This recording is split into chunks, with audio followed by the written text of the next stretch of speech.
their wounds or reflect on their views of the new jersey on his recall last 21-22 and being able to break in the middle of the season because it's rare for that to happen. The record straight to be ready for the resumption of activities.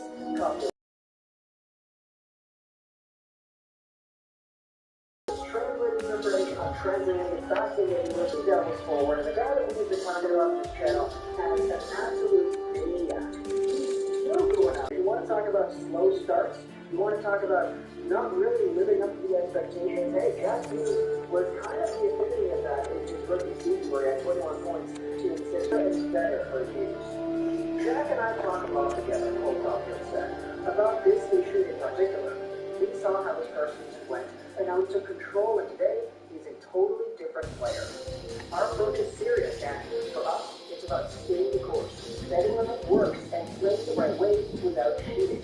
You have to work tirelessly, and at a certain time, the leads will be favorable, said the Canadiens' first choice, 15th overall in the 2019 draft. And you know, I really do like that approach. I really do like that these guys kind of have that mindset where it's like, okay, no shortcuts. You got to go out there and stay the course, bet on what works, and just believe in yourself. Hughes did that, and now he's from the worst first overall rookie season in like 20 years. He's now a point game. He's now signed to a contract that is continuing on his trajectory. Looks like could be a steal of a contract long term. And Cole Caulfield being the guy that was kind of Hughes' right-hand man, literally at the MVP, going out there and getting that similar trajectory and starting to play a picture. And I'm not lying about the right-hand man stuff. These two guys playing together at the MVP were an absolutely phenomenal pairing to watch. I know everybody likes to say that Jack Hughes is out there and was the best player of the MVP and all that. But in several interviews, you gotta remember, before the draft, he was kind of like joking around saying, yeah, I only kind of got as many points as I did because I played with Caulfield and he was there to score all the punch I was beating him. Remember when they broke the record simultaneously for, I believe it was, oh man, I can't remember, King's point record and Phil Kessel's goal record, something like that? And they split the puck in half because it was a Caulfield goal on a Hughes assist or something like that.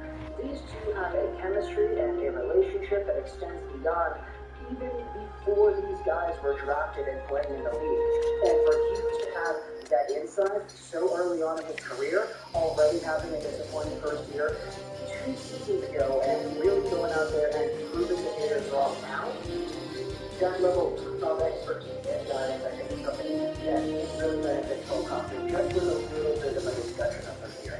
You don't want it to be my career who's been able to deal with this kind of adversity. Take a look at some of the comments made by other people within the Canadiens organization. This is what Ted Sherrod said. The important thing for a youngster, and it took me a long time to understand it, is that you have to take advantage of the wisdom of your teammates. I've been lucky to have guys like Wheeler and Ladd working hard every day to get better.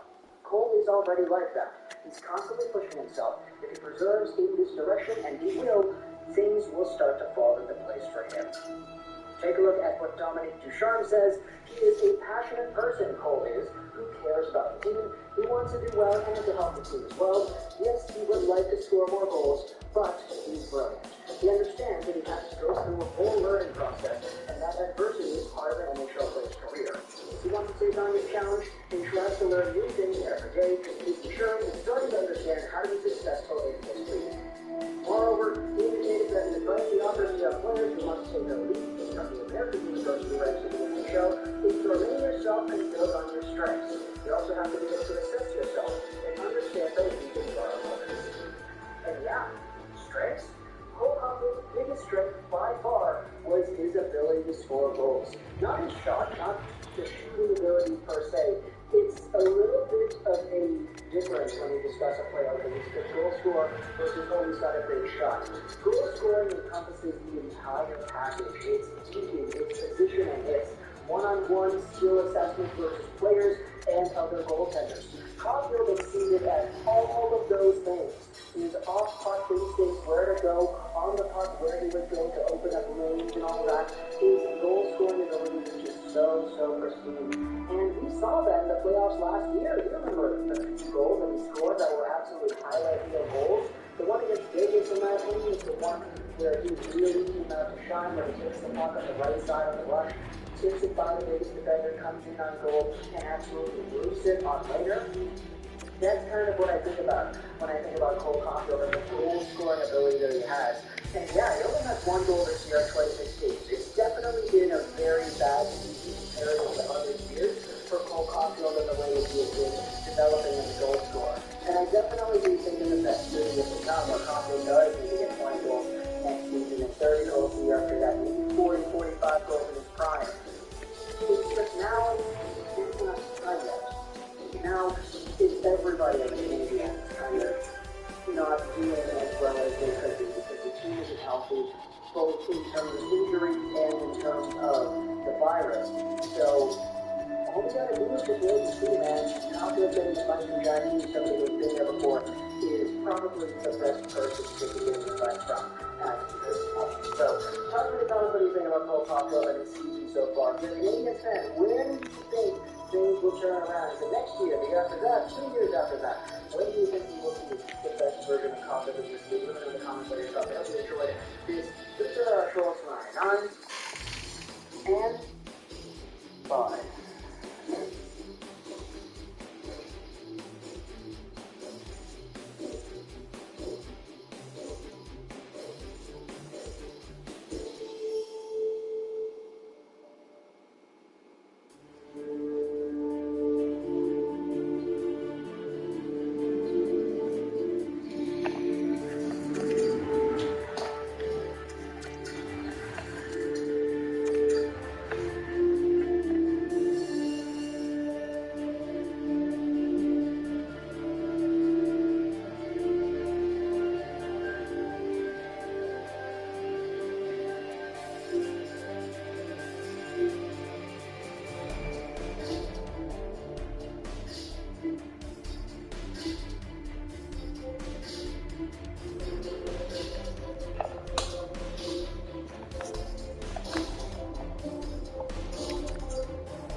Hey, listen, it's the free brand new online World War II shooter. Command a squad of soldiers that participate. Starting off this countdown, we have the New Jersey Turnpike. On July 14, 2001, hundreds of individuals stopped in awe as they saw flames of orange and yellow light in a new formation in the sky. It was just after midnight when these mysterious lights appeared. They were so strange that a number of drivers stopped along the highway to look at the sky. Apparently, these lights lasted for around 15 minutes before disappearing. Daniel Time worked with the police department and one of the many witnesses of this bizarre event. And now, over a dozen calls to the local police department reported these lights.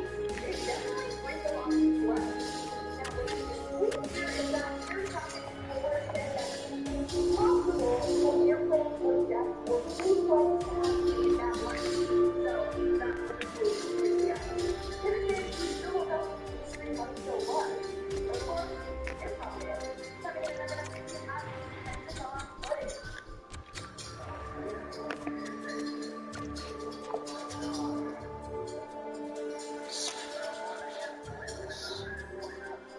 So in April of last year, the Pentagon released footage of what they said was an unidentified flying object. These videos were recorded back in 2004 and 2015, but were only finally released when they thought it was so in one of the videos, you can see what appears to be a UFO flying in the sky. They were taken by naval aviators and showed some sort of object moving through the sky.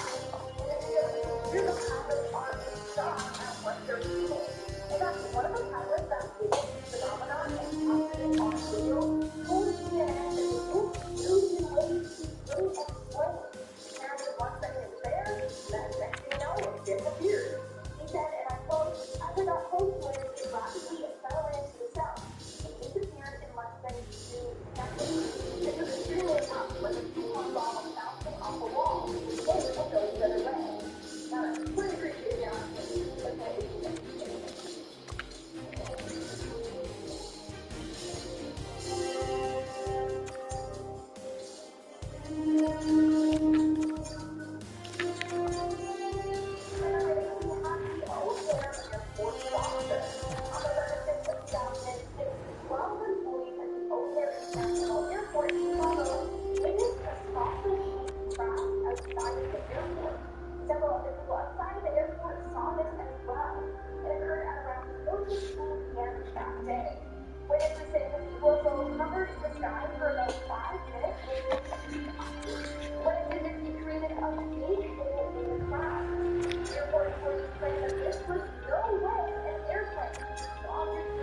takes off. Maybe because it wasn't fun, quote. And because I'm having one island incident. This one is crazy, but I don't even know what to believe. So on June 27th, 1927, a boy named Harold Dahl, his young son, and his dog went out on a hunting expedition. While out on the big road, they saw six donut-shaped shots hovering in the air above them. The crowd then started dropping weird molten icicles onto the lake. He described it as if it was labeled lava or white metal. This ended up hitting his son's arm and the dog. Son was then injured and thankfully the dog did survive. After the incident, obviously word got out, and then Tucker and Bucky here were saying that he also needed something exactly like that. Then, Harold was also approached by another guy called, the Bay Black. And he was told about the business, so yes, and the song, Rest on the Bow. Now, this external segment actually also on its own documentary called Rest on the Suburban UFO Mystery, another great documentary. So on April 6th of 1966 in Melbourne, Australia, here's UFO flying in the air. This was seen by more than 250 passengers at the nearby pool. It happened at around 11 a.m. that day. Passengers were outside the plane watching some of the strongest type objects in the sky. It scared a lot of students and stunned the teachers. He described it as a silver-shiny aircraft. The person seemed to it. I would say it was more green. What is the sign of a family farm? A photograph of something they saw what it is. Others think it's a small street. This incident was explored by the one flying fossil research study and phenomena in Australia, but then accident was They say it's considered one of Australia's major unexplained UFO cases. Here's where one of the things that I'm trying to talk about. So, oh my lord, let's get up that one and say how the thing is happening under the angel sighting. Even though it's not unquiet kind of accident. Nothing too crazy happens there. It's mainly just known for its theory. But on January 8, 2008, something quite strange happened that rocked that quiet town. On this day, dozens of residents saw white light above Highway 67. A local pilot claims the light, and I quote, spanned about a mile long and half a mile wide, traveled about 3,000 miles per hour. Lights for a couple with silence. Now, News Air Force did claim that it was just a plane flying in the area. But the residents were reminded. They said, and I quote, they saw two technologically advanced recurrent abilities coming in at a 4.5 split second on the spot. Maybe that's before the missile cruiser picked up some weird radar signals coming from an unknown path. The cruiser was sailing off the coast of Southern California when this happened. It was coming from an object in the sky. And apparently at some point the crew saw an open object walking into the water, wanting to get to turn around it. Then a few seconds later, the object shot back out of the water and over its way. They claim that there was more than 300 meters down and more than 20 feet of fighter jets.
mom saw a few nearby that the story is true. And then everyone thought we have scripture UFO. It's a both mysterious and serious UFO sighting and encounter on the list. On December 1st, investigators found something happened that was alive and multiple people reported encounters with her. So on that day, a bunch of people claimed to have seen a number of strange lights. Some people even claim that they were abducted by this bright light or randomly turned back and they don't know what happened to the hour's lost. One of the people that witnesses was Melanie Christopher. That night, her and her family went to the King to get ice cream. Then they went to the nearby lake. While her father sat in the parking lot at the lake, a strange aura came around the car. They don't remember much after that, but Melanie remembered being levitating and then being on a spaceship. Another man named Warner remembered being on the TV as well, and remembered seeing Melanie beside him. Before that, they never even seen each other. Back in 19, her friend Mary was driving home when they saw the central white light in front of them. Her and a couple of the other cars actually pulled over because the lights were so bright that they couldn't see where they were driving. When they got out of the car, they saw a huge object floating over the road in front of them. And many other people also shared several stories from that night as well. So it's quite creepy that many people came forward, all random individuals with no relation to each other, that had such similar stories. Number 10, flashing lights in China. I mean, if you see some flashing lights floating around anywhere in China, it might be a UFO, or the air might be exploding because the fluid levels are so high. I had a buddy who was living in Beijing, and he said every morning when he would wake up, he would blow his nose, and he would be black. That is disgusting. That can't be good for your life expectancy. Well, exploding air or not, these flows are definitely not a normal occurrence. They're spotted all over the country at different times of day over the course of a single day. They look sort of like the exhaust or like camouflage alien. Absolutely nice. A typical UFO pattern floating around in the sky. I would assume that if they are aliens, they came here for some sort of surveillance. Maybe they think we're people like God. They just come around, take a bunch of pictures, and they're like, oh my God, look at there. They got their own transportation and outfit themselves. They're adorable. Number 9, English UFO sighting. Next you get the jolly old England where there's flying saucers in the sky, and if the internet is right, there's lizard people in the Mars. This footage was caught right up the M5 highway, and it's crazy. So you see what looks like black flying saucers come from above the ground. But what if this is actually something flying in the sky or just an optical illusion? Maybe someone just did the most insane frisbee throw of all time. I know that things are tougher when your girlfriend goes to steal your ride. But then we see a military fighter jet pass by nonsense. I don't know about you, but I don't think the military spent millions to take this fighter jet off the ground to look at flying these epic frisbee balls. And these two fighter jets pass not once, but twice. And then we can see the object in some sort of spin in the sky.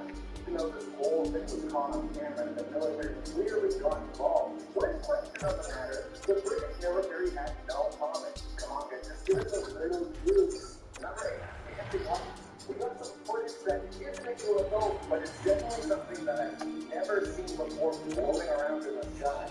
It looks like pure energy was just balled up pure light into the clouds. I guess you see some sort of static energy buildup up there in the sky that's just kind of on the roof. And frankly, I'm not smart enough to know whether that is or is not possible. But it does seem to move in a controlled motion and kind of swings up and down. And out of all the UFO videos I've watched, I gotta say, this one is the prettiest. I don't think we're gonna make a list of the most stunning unidentified flying objects, but if we did, this would definitely be high on the list.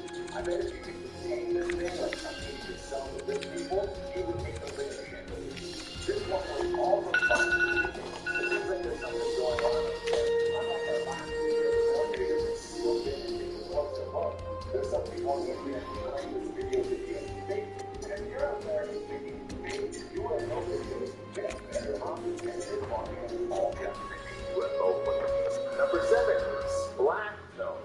Imagine you're a good, God-fearing fisherman in Spain, and then you see some crazy thing flying through the sky, and it makes you question God and everything you ever trusted. This footage is crazy. It was taken in Spain off the coast of the Garcia region, and it shows shows some sort of UFO blast over a fisherman's boat out in the middle of the ocean, and then boom, the whole thing plunges underwater. This is absolutely insane. You see a massive splash of the aircraft entering the water. The speculation around this is that there is secret underwater alien bases. Like, duh, that's why we know more about the moon than we do about the ocean floor. Because the government is hiding all these aliens down there, and they don't want us to know. You seem to be close. She's now a power play specialist.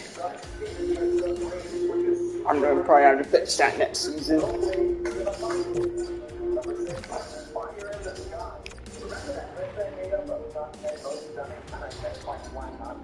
this one would definitely be on the list. And this one's cool. It makes it look like there's a fire in the sky. Now, I couldn't dig up that much information on this, and I think this is great cell phone camera footage of what it might be in spacecraft. So whenever I dig up the audio, this is probably indicating that's what's my phone. But it seems like the UFO is one of the airspace because it's opposite on its way down from crash landing, or three could possibly be jumping something. As you watch through the footage, it almost looks like a drop duster leaving a trail behind. I'm sure whatever it is, you could just find with this arm, a word. Number 5, wood head. You're just trying to get good wood down to one of the ones stuck above the sky. And it's nearly 100 years old. You're not nowhere.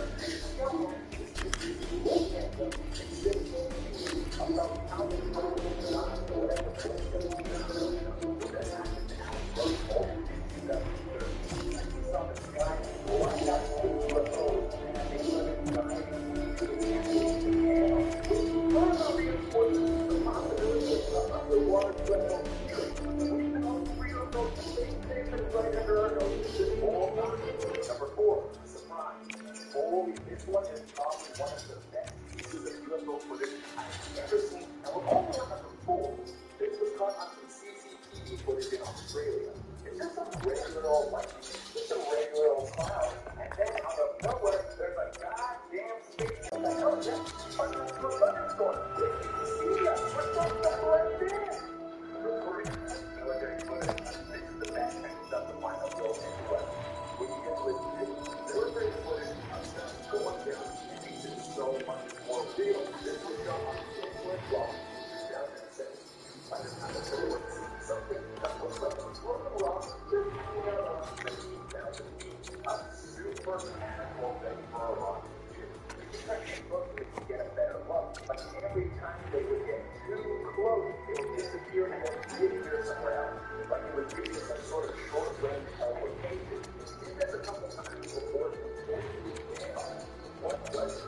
Well, either a one-off or something much more advanced. If these aliens are actually real, then why don't they just come down and hang out? Tell us about space and stuff and come try out girls. We've got segment and girls. Number 2, space fish. Space fish does sound like some sort of British one shot up in the night. But we're talking about an actual flying saucer. This footage was caught on a satellite. Some sort of saucer / disc / spiritual marketing. Or monster that was experiencing the flash void. That's one it's hard to tell because you honestly know a lot. The perspective to see how big this floating space station is, but you're going to get that this is the biggest one we've had so far. I'm wondering if that's bigger aliens, like a bunch of things go like how the station is turning on without big movement right now. That's how I figure it. Number 1, everything is bigger and tech. Yet everything is bigger and tech. Even the UFO side. This one comes from Stephen Hill and the Lone Star State, and it's a recorded UFO site from 2008. This is where an entire field saw a huge woman that was over a mile long, which is over 4 meters. It was hundreds of spacecraft and Air Force crew saw this said that the ships were moving at speeds of up to 30,000 miles per hour and never broke the parallel line. The Air Force said that they did some formation practice with 10 fighter jets that night, but the people were like, nah, dude,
massive dent in the snow as the flying saucer landed on its side and went straight through the snow. I need to speculate and offer other explanations. Okay, usually I skip the apart underneath there, that's what's causing the delay. Like, what a wrong action than just saying one pizza. But it's you again, surrounded by riches and rock snow, so it's just a big unexplainable anomaly. I don't know, guys. It's just random stuff. The Indians will say. I don't know.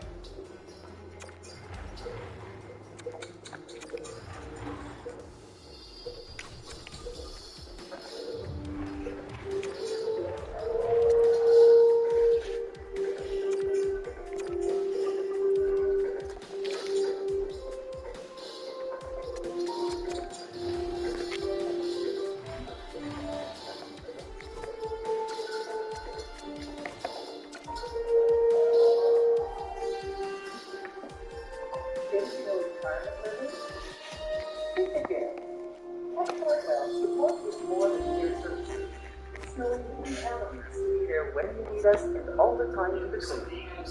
Visit chartwell.com today. At number 8, we have the Martian Twins. Now, during the Kofun era in Japan, which was during 300 to 530 AD, they used to build Kofun tombs. And these tombs of the people of the ruling class, and they were shaped like keyholes most commonly, and surrounded by water. That's all well and good, but alien hunters spotted a mound on Mars that looked identical to one specific Kofun era achievement. Now, they fully believe that the suspicious similarity between both features is evidence that Martians settled on Earth centuries ago after a catastrophic unknown event forced them to leave the red planet. They ended up building a similar structure on Earth and then going back to Mars when it was finally appropriate. But again, I feel like this whole theory is speculation. How do you know what this catastrophic unknown event was? And if it even happened, aliens have the technology to travel to another planet and settle cancer. Surely they could have avoided each other's terrible thing happening on Mars. Much to ask, that's what it is. I was expecting behind us. Also, then I understand what alien things are like. For this year, a few UFO hunters were searching Google Earth for some suspectly, and boy, did they find it. It is really weird flying invisible object of Antarctica that from the top looks like an iceberg, but literally isn't. The rest of it is oddly straight, and the top has bright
Iodine is full of like smart plants, local machine, build hand. Idea, no enough. Now, at number 2 on the speed mark, the engine of this deal heroes from Warren Sun, what he believes to be an alien campsite in Antarctica, is apparently that's the go-to mining path for most aliens on this list. The closest to a the island often goes up another little island. You know what that means? Because I know it's like on Antarctica, but the only MHP place party of the city is folded up and its content area is completely extended. There are evidence that this was sailing behind the carpet stuff goes to the native municipalities. The carpet party are the more common area. A hundred is nearly 400 cities. One was clearly and finally, I don't know what to say, but even though this one has been debunked, I put it at number 1 because it was so widely believed to be the pathfinder that so long before now the satellite image shows the massive island of the coast of Antarctica, but in the sea, snow is a block of something that's happened to the snow even a lot of detail behind it. And I get that it's narrow and how often do we really crash to Antarctica? Let's be remote. On the French clearly decide why the ball is there. And it's not this time long if you follow the tail back, you see the tail goes back to the mountain peak and a bunch of disturbed snow. And how many times have you been sail in the box that perspective? Now, people believe in outline the head and agree with what the object was, or perhaps it was a trap submarine, out of the mill, either way. Starting us off with the 10 of the 12 best stones. Now, misleadingly, they aren't stones at all, but certainly stone discs. The discs dated back around 12,000 years, but they were first found in the early 60s, and there was a whopping 716 of them. Each one was around 1 foot diameter, with 2 groups coming from the hole in the center. And they also have time characters that markings without the grooves that was never seen before. In 1942, some O'Leary said they managed to decipher the message, and then it's told a story of a spaceship that crashed into the cave they were found in, that the shape had robust people in it who couldn't fix the game, and hence had to adapt to life on Earth. He believed the disc came from space because one clip in particular says this: the children came down from the clouds in their aircraft. All men, the women, and children had been placed 10 times before sunrise. When at last we understood the sign language of the Drover, we realized that the newcomer had peace for it and changed. The weirdest part is that the discs are reported to have been displayed around many museums in China, but none of them have any traces of the Drover stones ever being there. Moreover, there's no record.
where the discs came from, and on the other, we don't even know who the man is who found them.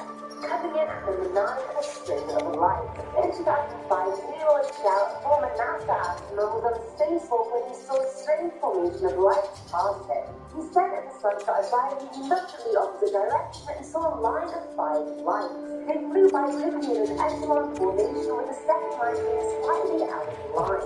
He himself had no idea what they were, and he speculated that they were a constellation of satellites or bright lights actually on Earth. One aerospace engineer called James Smith theorized what Leo saw may have been squid fishing boats off the coast of South America. They use bright lights to attract the squid, and they usually appear on images from weather satellites, so the option is plausible. Either way, to see that in space would have been truly something. At number 8, we have the UFO sighting. So back in 2015, NASA was accused of stopping their live feed from the International Space Station just as the UFO needed to sight. It had to tell the video that a tiny green circular object rises and then disappears from the footage right before the cutoff. I mean, it could also totally not be a UFO, but it's still an unidentified flying object, so think about what you will. Dr. Brian O'Leary, an ex-NASA astronaut, said,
abundant evidence that we're being contacted and that civilization has been visiting us for ages.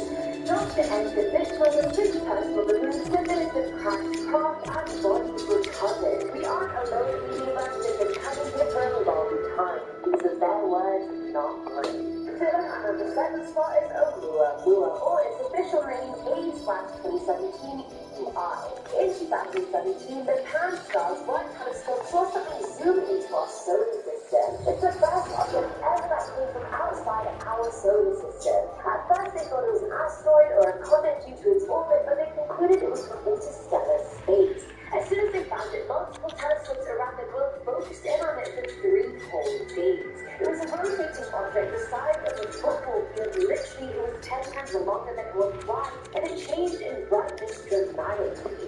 It seemed to be a monster God-shaped object with a reddish hue that came from millions of years of radiation from cosmic rays, and it spun on its axis every 7.3 hours. Its Hawaiian name, Oumuamua, means a messenger that reaches out to the distant past, which is pretty fitting if you ask me. Now, astronomers have figured out the object came from the direction of Vega, which is the star in the Lyra constellation. But given that Oumuamua is traveling at 85,700 miles per hour, it would have taken a long time to travel that distance, and Lyra obviously isn't in the same place it was 300,000 years ago, so we really have no idea where it originated from. We're trying to track it for as long as possible. It passed Mars and Jupiter's orbit, and it recently just passed Saturn in January of 2019. It's also the Texas constellation and to be out of ours for a very long time.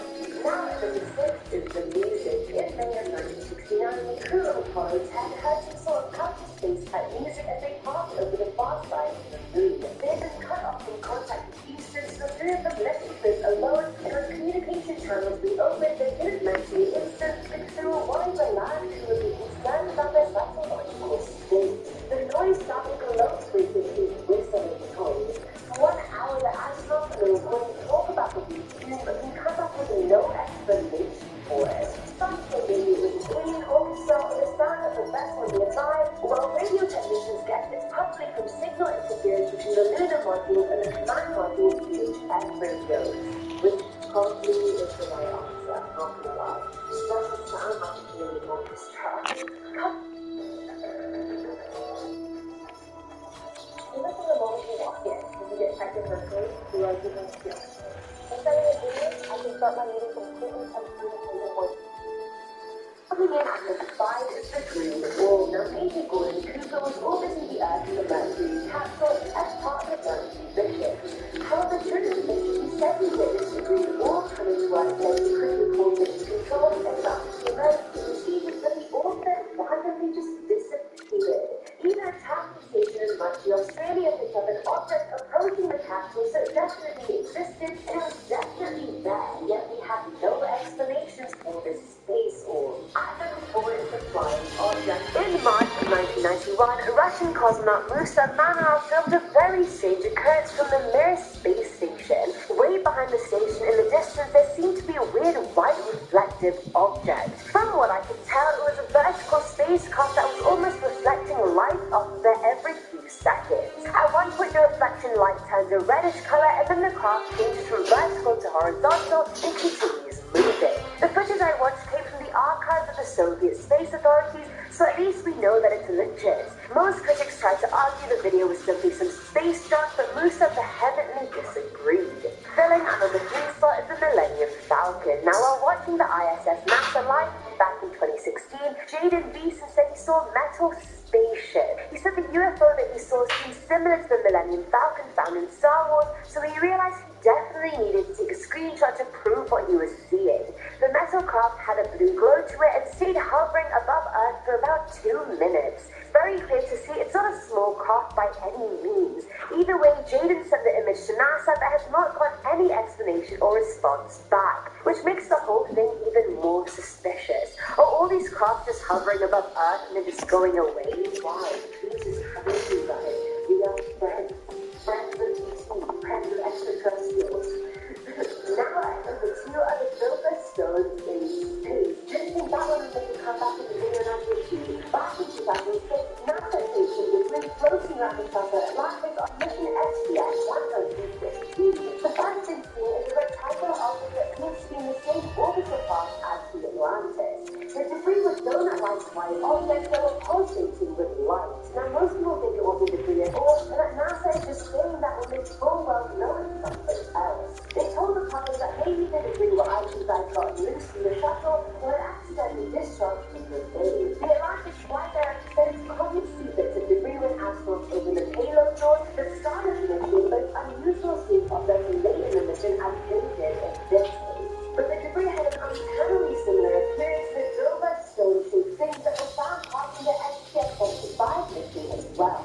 Those were miles wide and could be seen behind 12-mile feather as it went to stage and snapped loose. And finally, at number 1 is Major Vladimir. Now, Major General Vladimir Vladimir was a cosmonaut in the 80s who saw something bizarre in the southern vision. They were moving over South Africa when he saw an oval-shaped object. Initially, it seemed straight, but then an explosion of golden light happened. A few seconds later, the oval object transformed into 2 golden spheres. After that, Vladimir saw white smoke and the spheres had just disappeared. He said he tried to take a picture of it, but it exploded just before he could. When he reported to mission control, it was all over Soviet headlines, magazines, newspapers, and most people excluded any option of it being extraterrestrial, but it did happen. It had no explanation, and it was seen by not one but 2 people. Vladimir and his partner Victor Savage.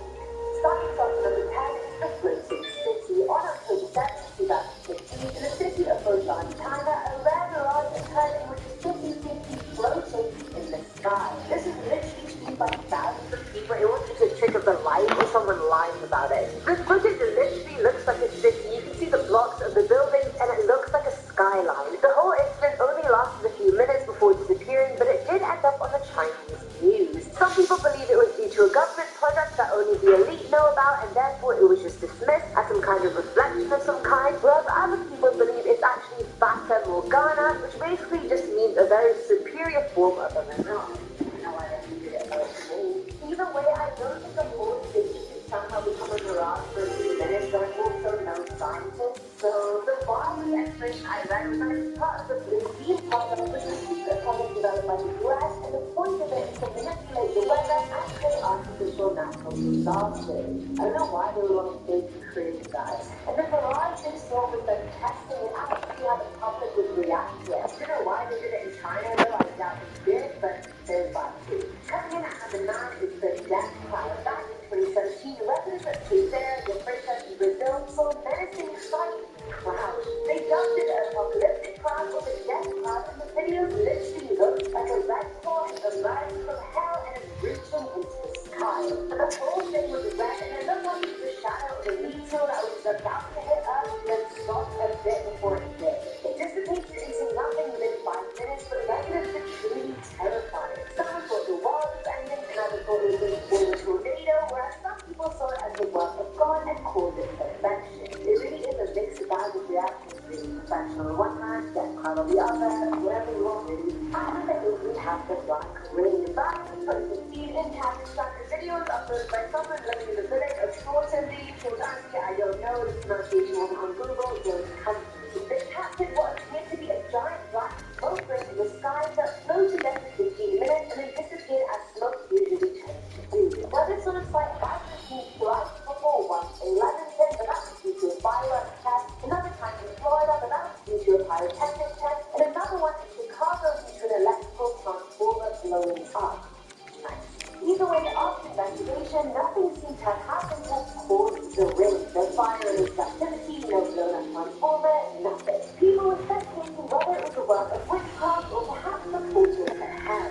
Filling under the 7th spot is the Phoenix Light. Back in 2017, a Phoenix City camera, as well as thousands of other cameras owned by normal people, caught sight of something incredible. The whitish bluish triangle can be seen appearing out of nowhere in the sky and hurtling towards Earth as it gets bigger and brighter and then disappears altogether like it was never even there. Now, most people speculated it was a meteor, but many remained unconvinced and looked towards the extraterrestrial as a possible explanation. What do you guys think? Now, at number 6 is the Space Cloud. This one happened in 2011 in a place called Grand Falls, which is in New Brunswick, Canada. Dennis Ford was watering his plants when he looked at the sky and took out his iPhone. The clouds in the video are moving extremely quickly, well, quicker than the average cloud would move, and the cloud formation then starts forming a giant face.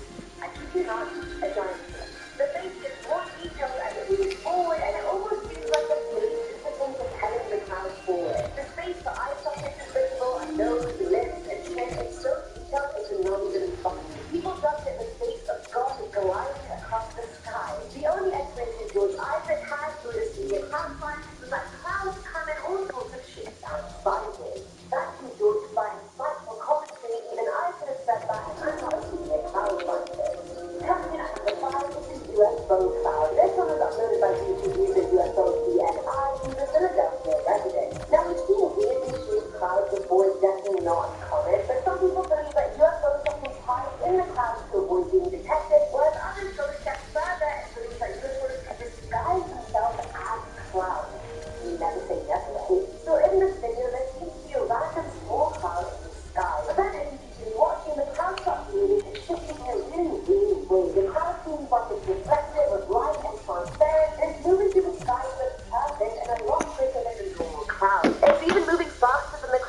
directly around it. The cloud also had different lights in it, and the user went on to narrate he had never seen anything like that in his life. And after watching the video, neither have I.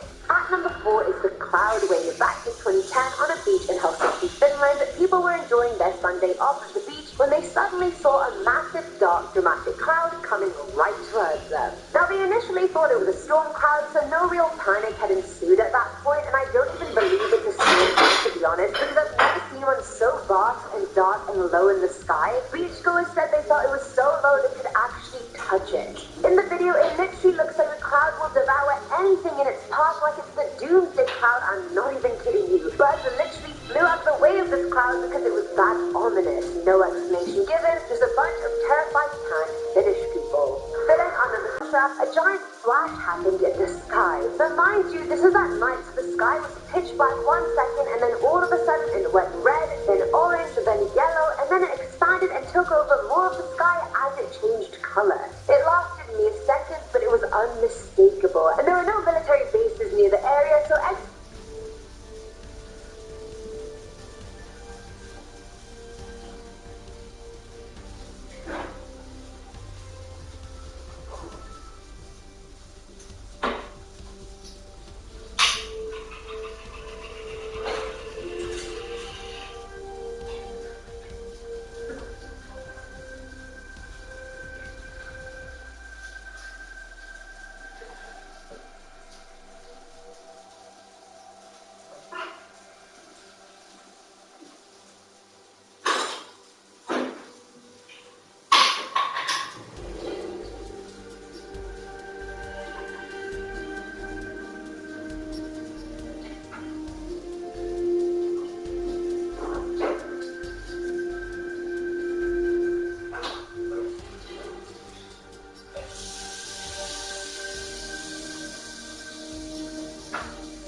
of explosives was ruled out. The next explanation was that perhaps it was a bow line linked to the peak of the Leonid's meteor shower, but lines from meteors are usually blue or green or white because of their temperature, so that wasn't it either. Either way, no one knows where the flash came from, but it came and went, and everyone was just going to pretend like it never even happened. That's brilliant. Let's just continue doing that. Now at number 2 are the fireballs. This one was seen in Canada, and I'm actually speechless over what it could possibly be.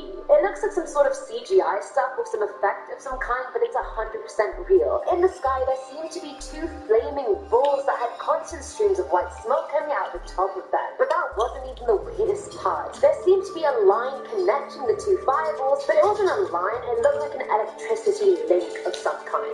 It was a straight white line with electrical current seemingly coming off of it. They moved straight across the sky on a trajectory of this line, and no one had any explanation whatsoever on what it was, how it got there, or that energy line connecting the points. And finally, at number 1 are the devastating lights. This one genuinely freaked me out when I watched the footage, I'm not even gonna lie. This one took place in Greenwood, Indiana, and Crane M13 uploaded quite an HD video of it onto YouTube. Now in the video, the sun itself is behind some clouds that you can see very clearly, but on the left of it is a stream of yellow light that comes and goes and dances in different directions. It's the exact same color and brightness as the sunlight. Honestly, just imagine someone sat a sun ray in a flashlight and then they were just doing this in clouds. That's exactly what it looks like. The video goes on for 2.5 minutes, and the only explanation people have offered is that perhaps it was a crown flash. A crown flash is due to ice crystals in a cirrus cloud merging with the electrical field of a rising cumulus cloud. And as you know, I know so much about clouds and how the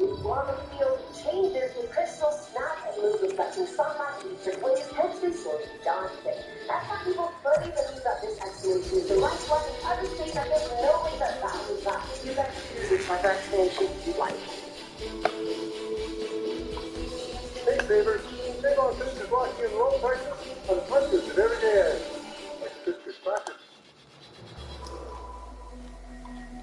Starting off in our number 10 spot, we have exoplanets. One of the first things spoken about in the 12-minute-long anonymous video is that around 25 years ago, we didn't know that planets existed outside of our solar system. While that seems hard to believe, that is actually basically true, keeping in mind that this video was released in 2017. The first exoplanets, which are what planets outside of our solar system are called, were discovered in 1992, which is super recently. The video then goes on to explain that today we have found over 3,400 exoplanets that orbit other suns. This may seem redundant or unimportant, but this is a really important part of our search for alien life. With the vastness of space, there are so many places that need to be searched, so we have to find some place to start, and these planets are the perfect place. It is entirely possible that alien life may thrive off of entirely different things than life as we know it. The things we need to survive might be detrimental to alien life, but how are we supposed to know that when we don't know any aliens? This is why we started our search by looking for places with conditions similar to Earth, which we now call habitable planets.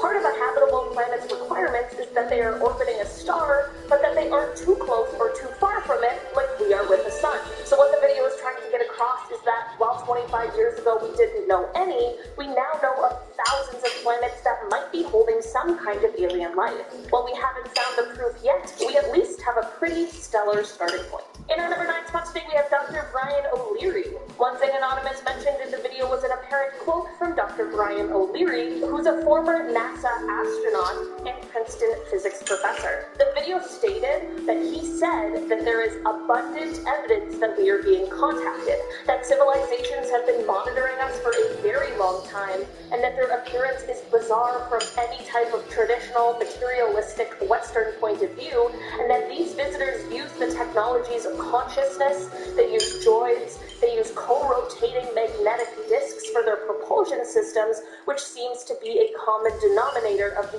UFO phenomenon. I obviously have no idea how I could possibly substantiate these claims, but they certainly are interesting, regardless of what you personally believe. This could, of course, just be nonsense in order to stir up the masses, but it could also be someone who's finally telling us the truth, but we're all just too skeptical at this point to believe it. Let me know down below in the comments what you think of what Dr. O'Leary said. Do you think it's a hunk of baloney, or do you think that he just might be telling the truth? In our number 8 spot today, we have the FBI documents. Around the halfway mark, the person in the anonymous video begins to discuss some sort of FBI documents that are apparently unclassified, just sitting there on the website. The video claims that the documents suggest that we've not only been visited by aliens from space, but also beings from other dimensions. The video does explain that the document didn't originate from within the FBI, but rather from a university department head, but that the FBI treated the document with the utmost importance, which is certainly interesting. It's also very important to note, however, that this document was sent in 1947. I'm not sure if that makes the claims more or less likely or credible, but the timing of it definitely seems important, at least to me. Well, this is one of those things that you have to draw your own conclusions from. In the video, it is mentioned that while we are arguing whether or not supposed UFO or alien sightings have really taken place here on Earth or in space, there are real instances of extraterrestrial beings visiting us, but we're just too focused on the debate to open our eyes and see for ourselves. In our number 7 spot today, we have esoteric matters. After the discussion of the FBI documents, there is a claim that these beings that have apparently been visiting us are coming not from a planet as we think of it, but rather some sort of etheric planet that interpenetrates with our own, but that we are unable to perceive. Apparently, if you're a student of esoteric matters, these concepts will make a lot more sense to you, or so this anonymous video claims. Apparently, these alien beings are able to make a conscious decision to enter our plane, and in that same respect, they're also to make a decision to disappear from our view. Apparently, they're visiting us as they are thinking about settling here on our plane, and that they're coming here peacefully. During these visits, they're also said to have technology that would destroy any sort of attack made on them. So it is advised that if they do make themselves visible to us, we do not attack or make them feel threatened. I'm not so sure about this one, but at the end of the day, I am certainly no student of esoteric matters, so maybe it's just something that my brain cannot comprehend with the knowledge I currently have. In our number 6 spot today, we have this UFO footage. This UFO footage is coming from another anonymous video, which claims that real UFO footage is always censored, and that this video has been previously censored, but they were here to expose the truth. It is unclear where this UFO video was taken, and at the end of the day, I'm no expert in talking these things, so it's tough to say whether or not it's real, but let's all just take a look and you can judge for yourselves.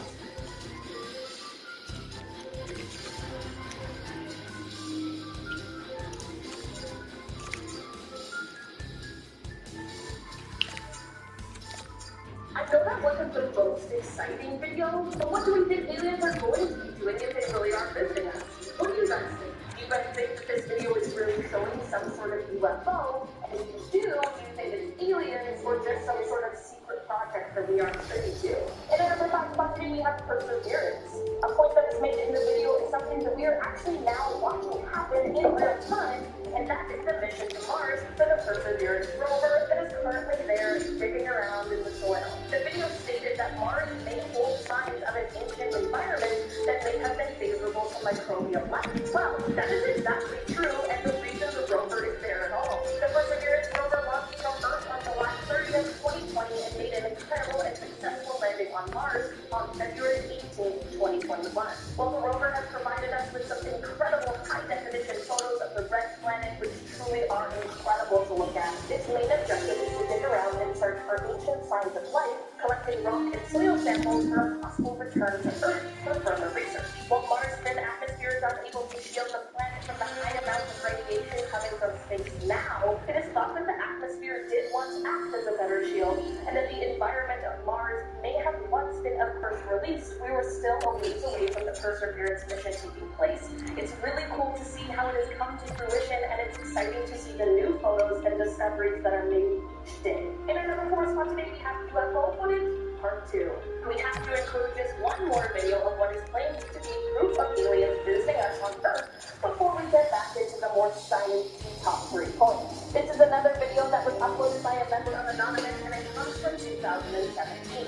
The video features a dark sky, but it shows what looks like some sort of aircraft with a few flashing lights, and it seems like it is able to basically just hover there. Not long after the video starts, another mysterious UFO seemingly joins the first one, and the two are just seen floating there.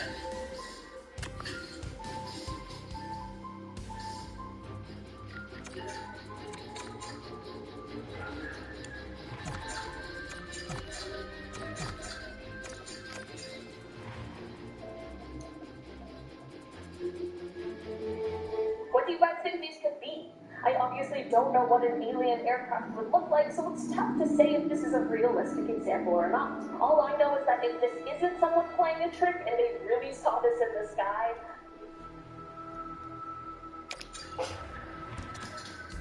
Fighting type Pokemon are some of the best around, so today I'm going to have some fun trying to see if I can beat a Pokemon Sword hardcore Nuzlocke using only fighting types. And Sword and Shield have a pretty awesome lineup of fighting types to catch, excluding a few Shield exclusives like Toxicroak and Throw, but it's still looking pretty good. The rules for the challenge you'll see on screen right now, that's down in the description down below, but without any further ado, let's do this. You grab your dad's old bag. Excuse me, what? Oh, you meant the suitcase? That's actually a way better way to start a Pokemon game. Hey, what do you think of my outfit? Yeah, well, it's not my fault that my mom dressed me like an acorn. Anyway, despite our wardrobe malfunction, it's time to pick our starter, and since none of them evolved into a fighting type or is good against the fighting type, it really doesn't matter who we pick, so I pick Scorbunny. We then hop on a train to the wild area, but before we do anything over there, we take a slight detour over to the Isle of Armor. And this is where we can actually find our very first encounter of the Simeon, which is a great first Pokemon. I named it Hawkeye, and it has a gentle nature, which really ain't nothing to write home about, but that backstab is truly ballin'. I then head back to the regular wild area where I managed to find myself a Pancham, which I captured a Black Panther. I also go pick up a leftovers item, which is definitely one of the best items in the game to begin this early. And the final thing I do in the wild area is actually find this Deadpool Riolu, which I capture named Iron Man. And this thing is an awesome addition to the team. Not only that, it has a naughty nature, which boosts attack and lowers special defense. And we don't really need defense on this thing since we're not going to be taking hits, but that attack boost is very nice. We then head to Bonuscope where we get to meet the gym leaders for about the challenge, and they're going down as the Avengers have anything to say about it. Shortly thereafter, I run into Tyro after his training. I named him Bucky, and it has a speed boosting nature, but we also have to decide which evolution we want. Keeping that in mind, I move on to the Gallimard and we can find our next encounter in Pittsburgh. But if everything was more than one in our hand, how does that work? Anyway, I captured the name of the thing, and it ends up having an adamant nature, which is plus attack minus special attack, the best possible nature it could have. But before we complete the line, we actually have to take on our first challenge against Trainer Feed and its Psychic type Pokemon, which you might think would be a real challenge against our fighting type, but Black Panther Privilege just makes a snack out of his whole team. Well, I cut up whatever. Rest in peace, Chadwick. Anyway, Feed gets a proper beginning and live up to Route 4, but run into this particular trainer. Our fighting types handle it in the out routines, but the real challenge begins when he sends in his Thunder Frame. You must understand that this thing not only auto-resists fighting, but also does super effective damage with moves like Confusion, so I figured my best bet is to send in the thing as Rock Throw. Very fortunately, the Buck decides to go for a String Shot on the switching, and I jolly well know that a Rock Throw is my only chance here, but I get hit by a powerful Confusion first, and then my Rock Throw misses. Now, I do understand that it's quite difficult to hit a butterfly with air with a rock. However, this unfortunate chain of events means that my adamant nature, Steve Paul's Timber, is not going to be with us anymore. I was so looking forward to using that thing. I suppose we can't all have nice things. Now, I was afraid of wiping to this button, but fortunately, we have the King of Thunder to save us. And so, as we retire our first team member at the hands of a trainer before the first gym, I think I'll retire its accent as well. But not before I make fun of Lionel, my this boy, as cumulatively struck me from the neck down. Anyway, that's enough British for now. And all by this gym trainer, Pyro actually gets the level 20, and since its attack and defense are the same value, it evolves into Hitmonchan, my favorite Hitmon. With that, it's Pyro's time to take on our first gym challenge versus Milo. He starts out by sending in Gossipler, so I start with Iron Man. Now, I know that I could handle Lucario at this point in the game if I just ran around and maxed out Rio's friendship, but I think Riolu with Sword Stance and Agility will do the trick. And as you can see here, I go for the 2 Sword Stances to get the first 4 attack, and an Agility to double my speed just so that I know I can outspeed the Eldegoss in the back. I then invoke the Gossipler and the Eldegoss with once again, and it's enough to beat the gym. I mean, it's the first gym, so what do you expect? And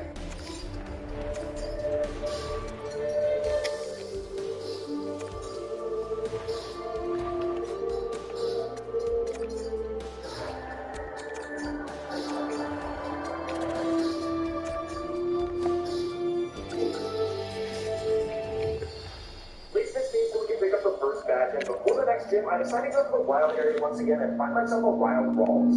Even though it took me such a long time to find this thing, eventually I found one in the overworld and it actually ended up being male, so I captured it and named it Dr. Strange. It ends up having a rash nature, which is absolute garbage for future reality, but moving on to Route 5, we can actually find Farfetch. And Galarian Farfetch is probably my favorite regional form of all time. I've always loved Farfetch, but it's got such a weird condition to actually evolve it. Here's the deal, you have to get 3 critical hits in the same fight, so what I did is I gave Farfetch the weak item that it was already holding, which boosts its critical hit ratio. I then used the move Focus Energy to boost my crit ratio by another stage, and finally I taught the move Leaf Blade, which has a high critical hit ratio off the bat. And with that setup, I managed to get 3 crits in one fight, so say hello to my newest member of the team, Captain America. I also managed to get my rolls up to level 20, which means it evolves into a Curlia, and shortly thereafter, I get a Dawnstone that I found in the Digging Duo, and it evolves into a Galley. We then move on to Homebury, where we find the chairman who keeps doing this thing where he forgets to put on his pants. And speaking of people who don't really wear pants, we next have to go up against the team leader, Nessa. And since we have Galley, let's just say that this ship battle wasn't that difficult either. The first thing I did was set up the sword stance. I then got hit by a horde attack from the skull beams, and after that, it was goodbye to Leaf Blade, goodbye to Leaf Blade. But then we got Dreadnought, and this thing actually ends up outspeeding me. It goes for max strength, which I survive on 6 HP. I can then just subsequently take it out with a quad effective Leaf Blade, but that was way too close to call. We could have lost Galley, and I definitely don't want to do that. Yeah, I guess you put up a little bit of a fight, Nessa, but give me that badge. We can then move on to Galamine, where we get a nice encounter, which is also pretty bad wearing pants. I need my striking Deadpool, and it has Moxie, which is one of the best abilities in Nuzlocke. We then have to take on Feed once again, so Deadpool does work right away and takes out his whole team. We also have to go up against Marty and our Dark types, which goes about as you expect it to go. Yeah, fighting beats Dark. It's not rocket science, boys. After that, I do my final preparations for the next gym battle against Kabu, and I get everybody up to level 27, including Ryoga with my last few candies. And at that level, it ends up evolving into everybody's favorite Lucario. And this means we have to go up against Kabu, probably the most difficult gym leader in a hardcore Nuzlocke and Sword and Shield. And I initially lead off with Galley just the same as I did against Nessa, as Kabu goes to a Will-O-Wisp, but I have the Raw Spear to heal off the burn. I follow this up with a Sword Dance to boost my attack, and the thing is, I know I'm going to get Will-O-Wisp immediately the next turn, so my plan is to set up the +6, so the burn gets me down to +3. And this is pretty much exactly what happens. I get burned, I get my +6 with Sword Dances, and then I get hit by a Fire Spin, but fortunately, since I take 9 kills out with an Earthquake, that means that I can actually switch. Next up is Arcanine, and it gets us down pretty well with a Flame Wielder, which is not for burn even after we take it out with an Earthquake. And so now is where the problem comes in. We have to face Centiskorch, which is a Bug type, which resists fighting, so I decided to fire the Vicinity. Now, the Vicinity doesn't really do any better than anybody else on the team here, but it's at least not burned by Galley. But since we swapped from Galley, it wants to go with Max Flutterby, which fighting resists. For whatever reason, fighting and Bug resist each other. Have you ever slapped a Bug? I would argue that should be super effective. Anyway, here we get hit by a G-Max Senta Burno through Protect, which doesn't do that much damage, but it does trap us in a Fire Spin. Fortunately, we have Citrus heal us up a bit, and I use a Bulk up the next turn since I'm faster, which means that I can take this hit a bit better since it's based off a physical move. This means that Centiskorch's G-Max turns are up, but we are still trapped in that Fire Spin, which means we can't switch out, and our health is getting really low. After hitting Centiskorch for about half damage with an Earthquake and expecting to get taken out, it goes for Coil, which is good since we survive, but that defense boost means that Centiskorch can survive an Earthquake, which means we get taken out no matter what because of that Fire Spin. Very unfortunate we have to get the second depth of run, so I send in Bucky to finish off Centiskorch with a Fake Out, and that is it for the third badge. All things considered, that could have gone a lot worse, and I'm very happy we got through it with only one casualty. Moving towards Hammerlock, we have to go through the wild area once again where we can find a bot shop. I name it home, and shortly thereafter I find a stumble guy named Rocket. Run, run, run, run, run, run, run! Listen, I'm very cheap returning to this, but thanks to not be trousers, old chap. Now, before we hit the show outside, I decided to find myself a Halloween-Show, which is only a 2% encounter. It took me like half an hour to find this thing. But eventually, I managed to find it and catch it, and I named it Falcon, which means we're ready to take on the next gym challenge against me and her fighting time.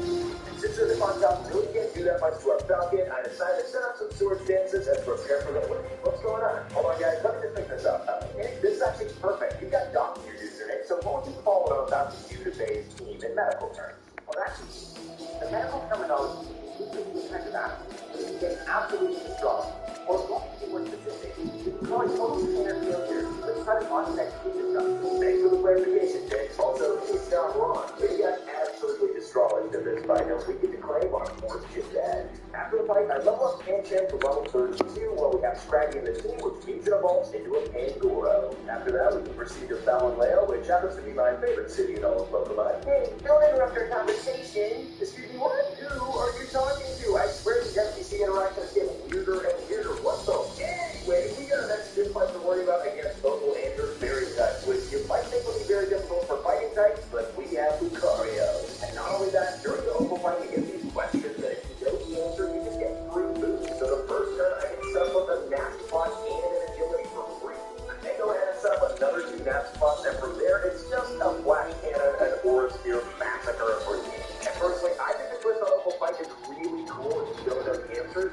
played this game as many times as I have, it makes it super trivial no matter what type you use. And even though we've had a pretty easy time so far, this one is giving me one for my money later on. And as we move on forward through the Gala region, we have to fight Hopper once again. I think we fight him like 10 times, and we sweep him right on through. But the important thing about this fight is that we get Scraggy to a high enough level that it evolves into Scrafty.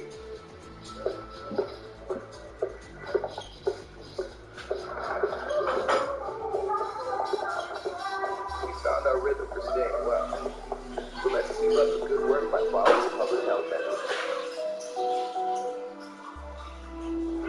Plant-based KFC. And it's ready to pop off. It's the Kentucky Fried Miracle.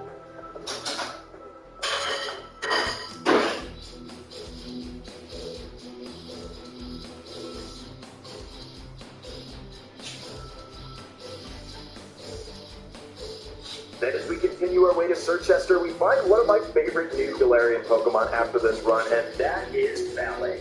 I have to name it Ant-Man, and it has a neutral nature and the Battle Armor ability, which is so useful in these runs, since it can't get crit. We then arrive in the winter wonderland city of Circhester, and here I decide to get a local pizzeria. We've already established that I'm Swedish. I only eat meatballs. Italian meatballs, so I say. For now, perhaps. For now. And with that ambiguous threat out of the way, it's time for us to take on Gordy and his Rock Ties. He starts out with 4 miracles, so I start out with Dr. Strange to take out speed and take out water effectively played right away. We then have to go up against Stone Journers, so I set up a sword stance to power myself up a bit, and it goes for Wonder Room, which is very odd. It swaps everyone's defense and special defense, but since he has 20 special defense, that means he now has 20 physical defense, if we can just take him out in one hit. Yeah, Gordy, I'm not sure where you were going with that plan, but Shuffle was up next, and since it has the same defense and special defense, Wonder Room doesn't really matter, but we can still take it out in one hit with close combat. Then it's time for this G-Max Colossal, and this thing is both blood weak for water and ground, so as long as you have either of those moves and you can outspeed, you're pretty much guaranteed this one. Get out of here, Gordy. Why are you still using fossil fuels? Get with the program. And so I get the 6th batch about as easy as stealing candy from a kid. We can then move on to Route 9, where I find my next encounter of Grasslock named Mr. Fantastic. And before we can move on to this fight with Jim, we have to go up against Marty, who uses Dark Types. Now, the thing about Marty is that her Elite Life Horn has snarls, so if you have anything that can take dark moves, you can just set up on her and destroy her team. And this is generally a big flaw in the game design that you can exploit in these hardcore Nuzlocke, especially in the Emerald Elite Four, but we're going to do the same to Pierce. The thing about Pierce is it's actually pretty difficult to set up against this Scrafty because it has Sand Attack, which can kind of ruin your plans. And after getting intimidated, it goes to Fake Out, which means I can outspeed the next turn and go for Encore, and now this Scrafty gets locked out of playing the game. And so what my plan is going forward is to go for 3 Feather Dances to lower this Scrafty's attack as much as possible so that I can later swap into Lucario. And as soon as I swap into Lucario, Scrafty's Encore actually ends, which means it's going to start going for Sand Attacks as I set up my Nasty Block. And you might think that this would actually be a huge problem since we're not going to hit our moves, but we can get around this with a bit of cheese. So third turn I go for a Nasty Block. It goes for Brick Break, which actually goes up down on a damage for you -6. But after that, I'm free to unleash an Onslaught of Forest Spear, which is a move that you never miss. So those Sand Attacks did nothing, buddy. I'm going to do on cool skate. What song is something stop fucking on? Yeah, well, unfortunately, here's I do Encores, which means that you lose this fight, and I get the 7 kit back. And as from here on out, some of the battles were actually surprisingly tricky. We then head to Hammerlock, where we run into Leon, who's still dressing like this. Dude, you look like you robbed a thrift store blindfolded. I know that.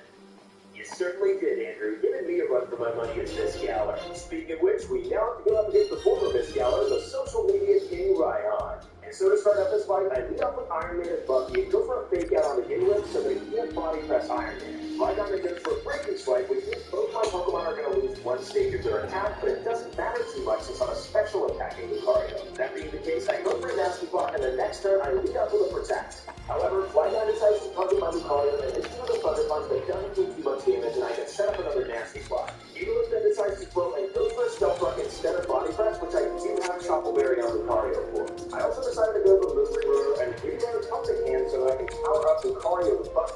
Then after I get my attack lowered again by Breaking Swipe, I can take out the Ginwip in 1 hit, which I definitely didn't need that helping hand for. Raihan then sends in to Sandaconda, so I decided to do the exact same thing and go for a helping hand, after which I get hit by a Thunder Punch and can take out Sandaconda with another Forest Spear. 2 down, 2 to go, and Raihan context, Pokemon is Duraludon, which is obviously going to Gigantamax. Now, what I did here was actually kind of a gamble, because I was pretty low health and I wasn't quite sure if Flygon was going to take me out. It was a range in my calculations, and losing Lucario would be a big hit for the team, but I decided to go for the helping hand here to power up Lucario one more time. I then hit by the Thunder Punch, and I very narrowly survive on 1 HP. This means that I actually get to fire off my War Spear and take out that Duraludon, which means we only have Flygon left to deal with. Naturally, I can't risk Lucario at this point, so I swap out for Deadpool and go for Protect, but I get hit by the Thunder Punch on Deadpool anyway, so I guess that Protect doesn't matter. I then get hit by another Breaking Swipe, which means that my following close combat and Brick Break combo is going to do pretty much nothing. And since my defenses have been lowered, I decide to swap out Bucky for his pal Captain America, and I then get hit by another Breaking Swipe, lowering my attack even further as a Crunch gets it down into the red, and the next turn I can just finish it off with a first impression from Cap. This means we got through this battle without losing anyone, and I'm always afraid to take on Raihan. Double battles are not my forte. But this also means that we can claim our final gym badge. And now that the level cap is a little bit higher, we can finally head to the Lake of Outrage where we can pick up the Focus Sash and the Assault Vest. And most importantly, we can find our next encounter, the pseudo-legendary Jang Mo-O. I name it Shang-Chi, and it has an adamant nature which is about as perfect as it gets, but we have to box it since it's level 52. We then have to climb the dangerous path that is Route 10, and Captain America takes care of the competition easily, and we can get the win there. This is it, the big city where we're going to take part in the Pokemon League, and our first opponent is Marnie and her Gun Types once again. Now, as I mentioned earlier, Marnie has this easily cheap Swipe part, but it does use Torment, so we have to keep in mind that we can't use the same move twice in a row. So the first turn, I go for a Sword Stance, instead of my attack with +2, I then get hit by a Snarl, after which I use No Retreat, which is Valor's signature move. It boosts all your stats, but now you can't switch out. This means that I'm fully committed to using Phalanx in this battle, and if things start to go south, there's nothing we can do about it. After that second Sword Stance, I'm at +5 attack, which means I get No Retreat, just so that I can cycle through Sword Stance and get to max attack once again. Once at max attack, Lightheart uses Prankster Nasty Plot, and we can just take it out with a single close combat. I then cycle between Brick Break and close combat. It's very important that we use close combat first, so that we can use it against the G-Max Grimmsnarl, which only goes down to a +6 close combat and not Brick Break. And with that, we actually beat Marnie with what I thought was a pretty clever and fun strategy using Phalanx, but now we're up against Triggered Hawk. And since Hawk gives us such a variety of Pokemon on his team, we want to set something up so that we can just swing through them, which is actually pretty difficult since we have Duckwool. I do decide to use Little Refine to cut its attack in half, and I also have a Cherry Berry equipped in case the Body Slam actually paralyzes. The next turn, Double boosts its defense by 3 stages as I set up a Sword Stance. Very fortunately, I don't get paralyzed the next turn as I get hit by a Body Slam and can set up the +4 with another Sword Stance. Double then goes for another Cotton Guard to get to +6, but I actually end up taking it out with a close combat. And once we've done that, it's pretty much a clean sweep. I make sure to have Earthquake for the Pincurchin, and everything else just goes down to +4 close combat. So that's it for Hop. I certainly got lucky by not getting paralyzed from Body Slam, but very fortunately, everything worked out swimmingly, and after the battle, Jang Mo-O actually managed to evolve into a Hoppin' Mo-O. Being a doorman is a lot of work. It doesn't matter how many people come and go, the stakes are unacceptable. That's why we have Pokemon helping us out too. Dude, Oden will steal your soul if you grab it. How does that help you as a doorman? No soul, no service. Anyway, I make my way back to Fallon Land and pick up the Choice Card. And then after beating Macrocosmos Elijah, Hakamo finally evolves into the sweet, sweet Kamolo. We have to witness Oleana's mental breakdown as she challenges us to a battle. She starts out with a Frost Blast, but I send in Deadpool to prepare for the sweep, or at least what I thought was going to be a sweep.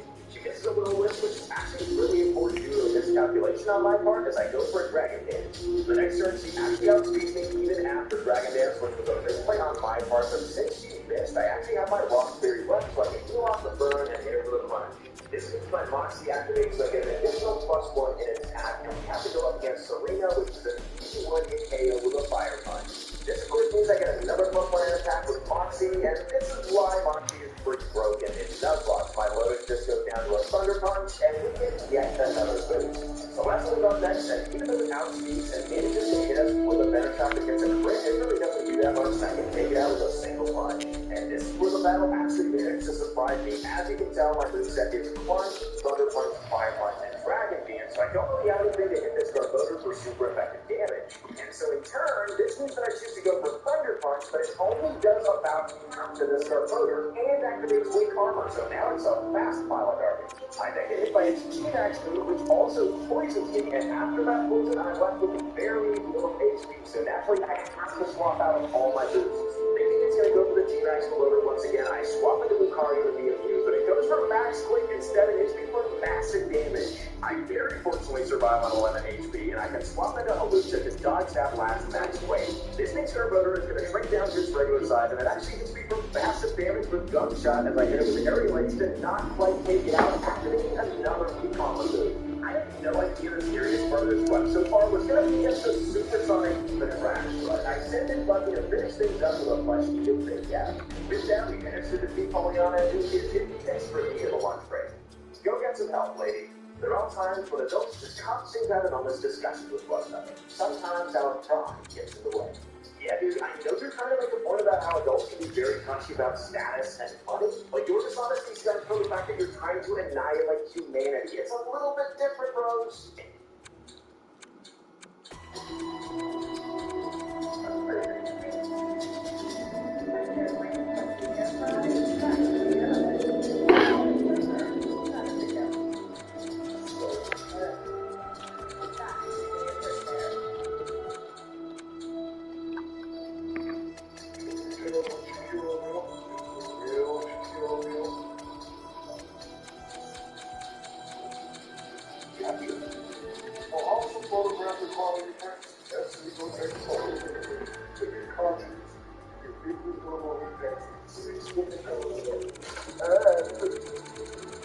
Anyway, next up is Pete, and here's a two fairy types much like Opal, so we're going to use the same strategy we used against Opal and send in Lucario. Since we're running a special Lucario, we don't care at all about that Intimidate, and we can just start setting up our nasty quads. After that, the battle isn't particularly interesting, it's just a flash cannon massacre. But you know what, Pete, that's exactly what you deserve after being an insufferable pain throughout the entire story of this game. But look on the bright side, he already looks like a grandma, so maybe he can fill Opal's shoes. But now that we've taken care of our rivals, it's time to finally get to the part of the game that gets kind of dicey. Nessa sends in the Lysopod, so I go into Falcon and use Aerial Ace, which doesn't quite get it to half health. Fortunately, though, the Lysopod just goes for Sword Dance, so I can hit it with another Aerial Ace to get it down into the red and send it out with emergency exit. After that, she sends in Helper, which sets up the ring with its critical ability, but we're able to just take it out with a single quad-effective Thunder Punch. However, the fact that it set up the ring is kind of scary since the next Pokemon we have to face is Barracuda, which is a speed demon. And so switch out Halucha. I decided to go with Bucky as I expect her to go for Full Restore and then go for Big Up the next turn just so that the rain stops. This means that the next turn I'm gonna be able to tank that Liquidation at above half health and go for close combat to take out this Barracuda once and for all. To be honest, that Barracuda is probably the scariest thing on our team, but next up she goes into the Lysopod, but luckily I have the quick attack so that we can just take it out as soon as it comes out. I then make kind of a mistake here because I should have expected this thing to go for Aquaman. It usually always does, but I switch into Black Panther just so I can go for a parting shot for a safer switch into Captain America. And on the switch here, I do have to use a waterfall, but it doesn't do that much damage, and I can take it out the next turn with a big play.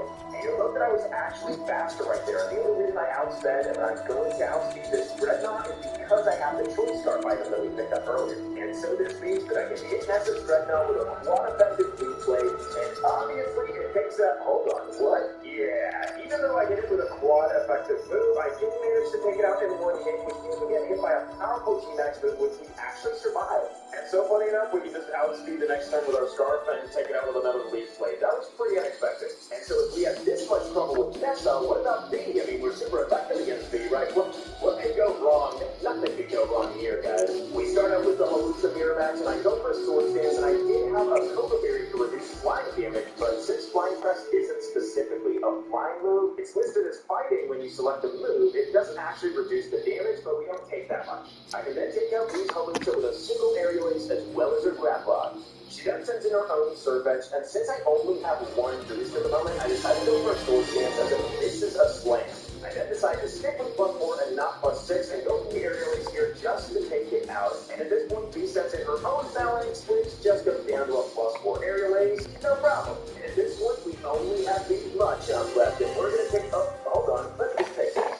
Yeah, I think I already increased, and it seems like it's pretty good, and it's solid this fight. So careful with that.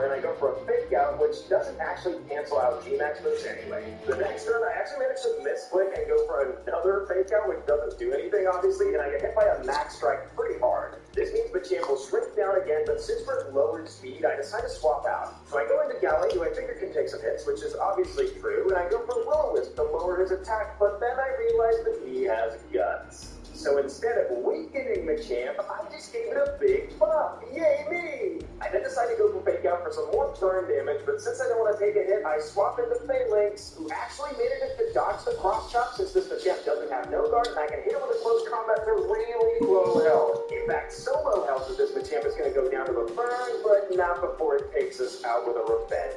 Yeah, losing out my team to be like this definitely gives me Vietnam flashbacks from my first Sword and Shield run, and it's very unfortunate. Moving on though, we'll have to meet for our fallen comrades at another time because it's time to take on Raihan.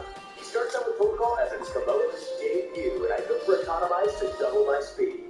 Raihan then decides to go for the Yawn, which means I'm going to fall asleep at the end of the next turn. However, before any of that, I go for a Belly Drum, which halves my HP but maximizes my attack as I get hit by a Body Press, which doesn't really do much at all. Chesto Berry then wakes me up and I can start going for Dragon Plus to take out Raihan's team lickety split. The only problem is Duraludon can survive on +6 Dragon Plus, so I have Brick Break as my fourth move to take it out in one hit. Yeah, Raihan really has no shot at being Galar's top model, not while I'm around. And so this means we think getting forward, we can move forward on. Before anything else, get to meet up with the legendaries, and Zacian looks like it has a string of sausages attached to it. Talk about a hot dog. And you know how I told you guys that Rose was plotting to annihilate all of humanity? Well, we're here to stop him. And probably the biggest flaw of his whole plan is to challenge me to a battle right here. Like, he knows that I have only fighting types and he uses steel types. Anyway, that's obviously going to be to his detriment as he starts out with Escavalier and I send in Scratchy. I decided to go for Dragon Dance, by the way, as Escavalier goes for Sword Dance, which is very unfortunate since I outspent already and I can just take him out the next turn with a Fire Punch. This is going to do the exact same thing as against Oleana and trigger my Moxie boost, and we can just start carrying through Rose's team. And you know, somehow I managed to trigger more Deja Vu from my first Sword Nuzlocke, but this time it's some good memories to take him down at the range with his head. I honestly feel like they could have made Rose a way more difficult boss fight, kind of like Lucinae, but it's easy enough with fighting types, and this means that we only have one more challenger to face, Champion Leon. And Leon can honestly be a pretty difficult opponent, because he can't really set up against the Aegis Flash very easily, and he got some pretty powerful members on his team. Now, the very first turn, I decided to go for Agility so I can outspeed the next Pokemon as I get hit by a Shadow Ball, expecting a Secret Sword, so I have the Truffle Berry. I can then easily knock out this Aegis Flash in one hit since its attack chance only has 50 in both defense. You'll notice I also switched it up to a physical-based Lucario, and as Haxorus comes out, we hit it with an Ice Punch to about over half. We then unfortunately have to say goodbye to Lucario, who's been an invaluable team member this run. I am Iron Man. We then pass the torch on to Steve, who can barely survive an outrage on 18 HP and retaliate with a close combat to take out the Haxorus. This means that we've taken out 2 of Leon's Pokemon, and it's almost taken out 2 of ours, so it's a pretty fair trade at this point as he goes into Mr. Line. And Leon evens out the score by going for a psychic to take out Cat. It ended up being like the old man said, together. I then decide to go into Deadpool, who gets hit by a Peter Dance spell, once Terry clears it off, and I can then boost my stats with a Dragon Dance. This, of course, means that I can outspeed the next turn and take out this creepy mine with a crunch. Not exactly an ideal way to get here to sack 2 of our guys, but at least the score is now in our favor. Dragon Pulse is next, and it doesn't actually have any super effective moves against us, so even though it outspeeds and goes for a Dragon Breath, we tank it well and take it out with a crunch. This means we're now at +1 speed because of the Dragon Dance, and +3 attack because of the 2 additional boosts from Moxie, and we can live a Snipe Shot, taking out Inteleon with a Thunder Punch. This means we're now at +4 attack, and we only get to take on the big, bad G-Max Charizard. Now the trouble is that I'm not sure that we can take this thing out with a single Thunder Punch, even at +4, since it has so much health. And if you can, it's definitely going to get that max airstream off to boost its speed. However, what I didn't anticipate is that Charizard just straight up outspeeds us even with the Dragon Dance. So not only is that 5-eye our third team member in this fight, but we also have to go up against a full health plus speed Charizard, but luckily I have the Focus Sash on Komodo so we can live on 1 HP, and after Charizard gets its speed boost, we can go for a Rock Slide, which does way less than I expected it to. That's quite effective, come on! This means that Shang-Chi's also gonna bite the dust, as Leon is quickly evening the odds. But I have a secret weapon, my vibranium arm, which means I send in Bucky as Charizard becomes normal size. I then go for a Fake Out, which does about half of the health Charizard has left, so thinking Quick Attack is gonna do the job, I go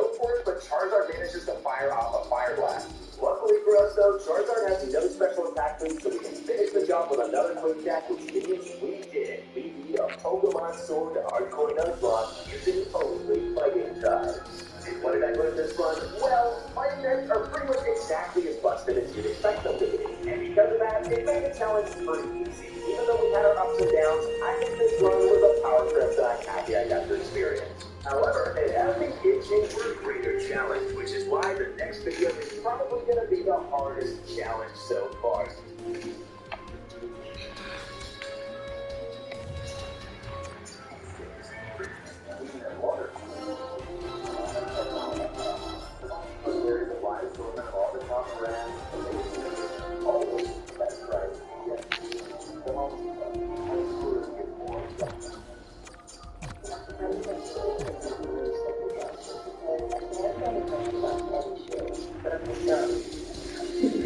I've been wanting to play some Journey again because I couldn't see too much of those games. So today, I'm trying my hand at a Pokemon Soul Silver hardcore Nuzlocke using only Steel types. And I know what you're thinking. There's only 5 Steel types available to you in JoJo, and the first one's found after the 3rd gem. Well, you see, I found a way around that issue, and I'll show you in just a sec. The rules I'll be following in this challenge are, of course, first off, the standard Nuzlocke rules. Your favorite Pokemon must be permanently boxed, and they only get the first Steel type of Pokemon that evolves anyone in any area. Then we got the hardcore rules where battle modes must be played outside at all times, no items can be used in battle except for held items, and you can't overlevel the next gym leader's highest level Pokemon. So let's see if I can beat one of my favorite games with one of my favorite types. Naturally, I start my adventure by naming myself Axel, and it's then time to pick my very first Pokemon, and I pick Chikorita so that my rival gets Cyndaquil. After that, of course, we have to name our rival, and this is the part where we can actually start getting Steel types. And I know, there aren't any on Route 29 or 30, but we can get some if we catch a Pokemon and are able to use the Pokewalker. That's right, this little accessory that you got was the game that you boy rocked every day to school back in the day. And on the Pokewalker, there's an event route called Winner's Path that you can access as soon as you catch a Pokemon if you have it. And yeah, this event was available in 2010, but I do actually have it on my actual Soul Silver cartridge. And since we're finding them on the Pokewalker, I'm considering both of them static encounters, and come on, Beldum and Bronzor, when am I ever going to get to use that in Soul Silver again? So here they are. First off, we've got Palladium the Beldum with a hardy nature and the awesome event moves of Sand Headbutt, Iron Head, and Iron Defense. Then we've got Beryllium the Bronzor with Fruit and the event move Trick Blue. And I gotta say, it does look pretty awesome to walk around with Beldum in this game. Youngster Joey, say your prayers. And not soon after Youngster Joey's fall, we have to do something against Faulkner. And as you know, the first 3 gym leaders, we're just gonna have to use Beryllium and Palladium. And listen, Faulkner's never that difficult. Then he just goes down to 1 Iron Head, and his Pidgeotto likes to be annoying and use Roots, but even they goes down after just a couple Iron Heads. I mean, Steel does resist normal and flying, so nobody was scared of that one. Anyway, after the gym, we meet this girl who tells us she names her Pokemon after the food she enjoys eating. Nice to meet you, Chicken Bonita. We can also talk to this guy who gives us the move for Rock Smash, but we can now use to smash these rocks in the ruins of Alph to gather ourselves as many shards as possible. After that, we can go back to the Pokemon Center and trade all our shards with this guy for a ton of berries. And that's certainly going to make things a lot easier against the upcoming gym leaders, the next of which is Bugsy. Now, Bugbears are neutral against us since we're Psychic type as well, and after I raise my defense, luckily Psychic doesn't get me use your crit after focus energy, and I can go ahead and raise my defense once again with Iron Defense, and Metabolic comes out, and it's just a clean 2-hit KO with Iron Head. Then Psychic comes back, and I'm feeling pretty safe, so I go for a pretty decent damage Iron Head as I get crit by a quick attack. Now, fortunately, I return the favor right away with a crit Iron Head, so we don't have to deal with Cypher anymore, and Kakira can't even hit us with Poisonous Sting, so it's pretty much a joke. But listen, it's not actually Bugsy that I'm afraid of in Azalea's Town season. We get to go up against Jeff once again, and he has cool lava at this point. So eventually, I'm shaking in my boots, and yeah, sleep's really not a big problem. We can take it out with a super effective Sand Headbutt, but then he sends in the big bad lava, so I have to switch out into Heat Fruit Beryllium. And look, Smokescreen was annoying me to no end. You guys know how much I hate image-based strategies, but eventually I hit a hypnosis where we can use Trick Room and switch out into Palladium. However, the level wakes up right away, it's super hard with Ember, so I have to switch back into Beryllium. I then started missing my hypnosis, but after a while I actually hit, and I can start using Confusion to whittle down lava. And seriously, this took absolutely forever, but with both Fuse Ray and Confusion, I actually managed to take it down, and I don't think I would be able to win this battle if I didn't have Heat Proof on my block. And even the Zubat that shouldn't be that difficult to deal with was just kind of annoying with Supersonic, but eventually it went down to it. We can move on to Island Sports when we find the Headbutt guy. And now that we've got Headbutt, we can actually run into our next encounter, which is FICO, but unfortunately we can't use it until level 31 when it evolves into Fortress. I named the FICO Mercury, and it happens to have a gentle nature, which is absolutely awful. Anyway, it's time for one of those infamous fights in all of Johto versus Whitney. And my strategy here is to lead up with Beryllium to make those mill tanks asleep, but that means we first have to deal with Clefairy. Fortunately though, Clefairy can't really touch us since we're a steel type, and I'm ready to take it out with 4 extra sentries, but we actually get a crit on the third, so it only takes 3. Then we're up against the Stump Flinching mill tank, and I do flinch once, but the next turn I managed to set up a trick move to try and put this thing to sleep with noses. Now, good plan to do put it to sleep, it does have a luck berry, and the Twisted Dimensions return to normal, so I have to put up trick move again, and which we managed to do. I then decided my best course of action is to actually confuse it before we switch out into Palladium. And Palladium does about a 4th with Iron Head, but I decided to set up a couple Iron defenses so that no tank literally can't touch me. And that's where it starts, the battle of Stunts versus Iron Heads. And I have a Corn Berry for Whitney has to use Super Potion, so it takes forever, but eventually we take it down and get the 3rd badge. After the grind, of course. I've been waiting for this moment. Behold my friendship with my Pokemon. What Pokemon, dog? Regardless, I know what Pokemon I'm looking for, and it's a Scyther in the butt-catching contest that I named Iridium. Well, now judge what Pokemon you've got. Joe Loader, you ready for this? Placing 3rd. Pokemon William, who caught a Rising Venonat. Placing 2nd, Axel, who got a Rippling Scyther. Now, wait a minute, I get 2nd place again? The winner of the contest is Buttcatcher Dawn, who got a Whopping Scyther.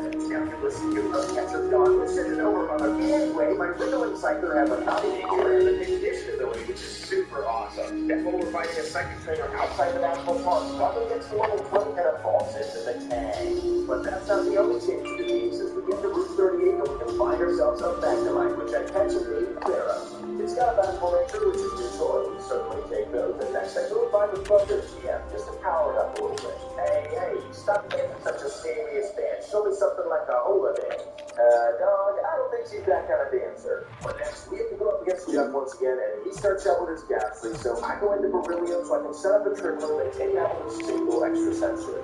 Jeff's next Pokemon is Milana, and since we have the trick move, we do outspeed, which means that we can put it to sleep with a Hypnosis, which we actually managed to hit, and a few extra sensories later, we actually take out Milana without any trouble. I then switch in Palladium against Zubat, so we have it out against Magnemite, and we can take it out with a few Iron Heads.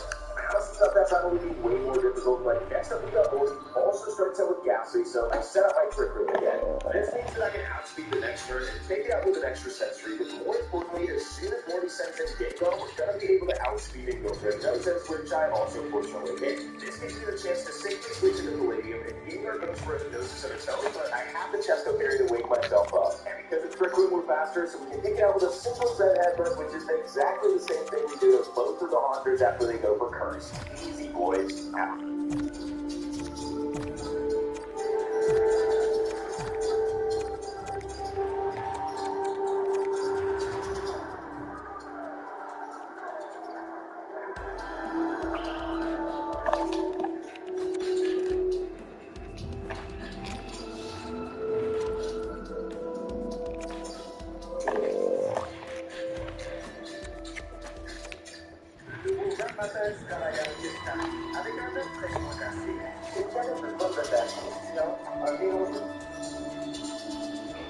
After getting our fourth badge, we pass through Oldline City and start making our way to Speedwood. On the way, we fight a whole bunch of swimmers, and Kara manages to get to level 30 and evolves into Magneton. And after helping Moranthi in the lighthouse, we can actually get to the Cliff Cave, where we can find our next encounter, a Steelix. I named it off him and it has a naive nature, which doesn't matter that much, but next up, we have to take on the fifth gym leader, Chuck, and his fighting types. So I think with Beryllium, we don't get flinched by Rock Slide, and I managed to get a really powerful extra sensory. We then take massive damage from Focus Punch as I set up a trick room and outspeed the next year's first KO. Then we got Photograph, but this is why I needed the trick room to be able to outspeed with Hypnosis and switch out into Magneton so we can safely drop a Thunder on and play our fifth badge. But we got good at it, but we got the Dream Team, and we're going to upgrade it even more by picking up the choice specs in the Lake of Rage. After that, we can take out Gyarados in one single hit, and then we need to help out Lance with his rocket mission, which I regret since Lance just hyper beams this guy right away. Lance, are you sure that we're the good guys? Anyway, while fighting Team Rocket, Mercury leveled up to 31, which means it evolved into Fortress and we can actually start using it. And after that, we have to fight our 6th gym fight against what I consider the 7th gym leader fight. So I leave with Specs Magneton and take out Seals to drop my Mud Bomb, and my Super Spirit keeps me healthy, so I go for an Iron Man and actually get one flinched, and the next one takes it out. Finally, we got Digon, so I switch up Palladium into Magneton once again, and the Specs Thunder is all we need to beat Price. Not exactly the most difficult gym fight. Then before our next gym battle, Beryllium levels up to 33 and evolves into Bronze Song, and it's finally time to take on Jasmine and her Steel type. Now, a lot of people might think that Steelix is a Steel and Rock type, but it's actually a Steel and Ground type, so these Thunderbolting Magmites have no chance. We got polished up to double SP to take out the first Magmite, and then it's time to face Jasmine. Oh, Steelix, but we're faster since we doubled our speed, and we just have to spam dig and we take this thing out. And I mean, yeah, Jasmine did decide to be annoying and use a hyper function on Steelix, but eventually we take it out with another 3 digs, and then all we have to face is the final Magnemite, and we just dig it as well. Honestly, I just spam dig this fight and we run. Sometimes the simplest strategy is the best one.